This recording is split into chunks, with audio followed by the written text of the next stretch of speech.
안녕하십니까, 브라톤입니다. 이번 시간에는 전에 설명했었던 잠깐 다뤘던 풍선 효과가 무엇인가. 언론 TV나 뉴스에서 보면 계속 풍선 효과가 퍼져나간다라고 말을 하는데, 한번 살펴보면 여기 써 있는 대로 풍선의 한 곳을 누르면 다른 곳이 붉어져 나오는 것처럼 문제 하나를 해결하는 대신에 또 다른 문제가 생겨나는 현상을 말한다. 예를 들어 정부가 부동산 가격 안정화 대책의 일환으로 은행권에 대한 주택담보대출 규제를 강화할 경우 대출 수요가 보험사와 저축은행 등 제2금융권으로 몰리는 현상이 나타날 수 있다라는 것입니다. 잘 보시면 풍선을 우리가 만져봐서 알지만 이렇게 한쪽을 확 누르면 다른 곳이 확 커진단 말이에요. 그렇다면 언제나 이런 일들이 일어나는 것은 아닙니다. 이게 일단 사람들이 왜 이곳을 규제를 하면 다른 곳으로 나올 거를 예상하고 그쪽으로 몰려가는가를 알아봐야겠죠. 토지 허가 제가 이제 실시가 되었습니다. 서울 전역과 경기 남부 지역 일부를. 그러면 이제 바로 옆에 있는 노원구, 중랑구에 옆에 걸쳐 있는 구리, 남양주, 다음에 화성 쪽의 동탄, 그리고 안양 만안구 뭐 이런 곳이 이제 비규제 지역이죠. 위로는 뭐 고양시, 뭐 의정부, 양주 뭐 이런 데도 있겠죠. 그런데 그곳으로 왜 풍선 효과가 가겠습니까? 이유는 간단합니다. 첫 번째는 지금 시중에 막대하게 화폐가 풀렸기 때문에 그렇죠. 막대하게 화폐가 풀리면 어떻게 되죠? 모든 것의 가격이 상승하게 됩니다. 이게 왜 상승을 하게 되나요? 100개의 화폐가 있을 때 100원이었다면 1000개가 있을 때는 1000원이 되겠죠. 그래서 가만히 앉아서 화폐가 커지면 가격이 상승하는 겁니다.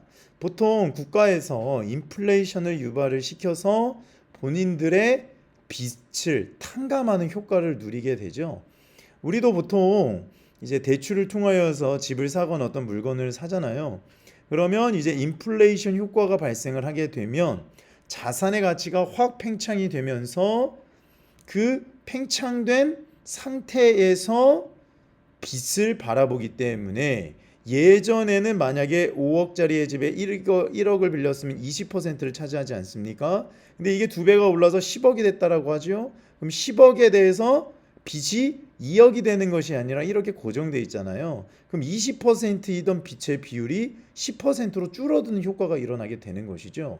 그래서 화폐가 확 풀렸을 때에 인플레이션을 고의적으로 국가가 일으켜서 국채를 발행하고 많은 돈을 풀면은 국가가 가지고 있는 빚의 총량이 전체 화폐 총량보다 확 줄어드는 효과가 일어나게 됩니다. 그래서 국가의 빚을 개인들에게 전가하는 효과가 나타나게 되죠. 그리고 나서 이제 두 번째가 훨씬 더 중요할 것 같은데요. 이제 인플레이션이 일어나면 자산은 그대로 있는데 자산의 가격들이 화폐로 계산되어서 뻥튀기가 되기 때문에 상승하는 것처럼 보이죠. 그것도 막대하게 상승하는 것처럼 보입니다. 그런데 순서가 있다는 거예요. 사람들이 가장 선호하는 것에 최우선 순위로 화폐, 돈이 쏠리고 거기가 막히면 그 다음 곳으로, 거기가 막히면 그 다음 곳으로 이게 순차적으로 움직인다는 말이에요. 처음에는 자금 동원력들이 센 사람들이 움직이고 그 다음 사람들이 움직이고 그 다음 사람들이 움직이는데 지금 토지 허가 구역으로 딱 막아놨잖아요. 그러면 돈을 가진 사람들이 여기는 무조건 살아야 되고 갭 투자가 안 되니까 나는 지방에 살거나 다른 곳에 살면서 집을 하나 더 사두고 싶어. 집을 꼭 사야겠어. 라고 하는데 갭 투자가 가능한 곳으로 돈이 쏠리게 되겠죠.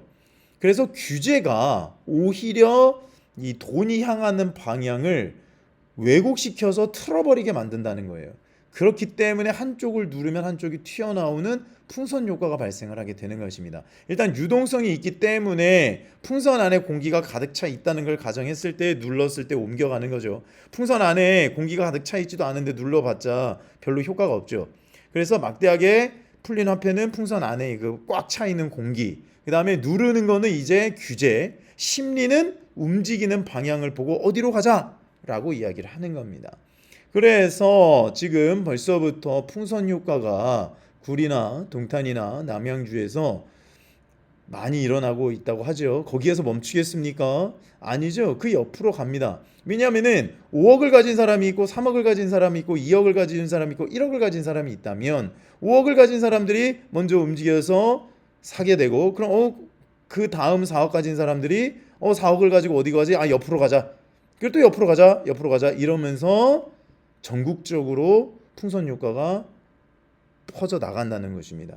그런데 주택시장에서 이 풍선 효과나 이런 규제에 비틀린 것들을 막을 수 있는 것들이 있는데, 사실 그게 공급이거든요. 공급이 스폰지처럼 움직여가는 것들을 싹 흡수시켜주면 되는데 지금 공급 절벽이란 말이죠.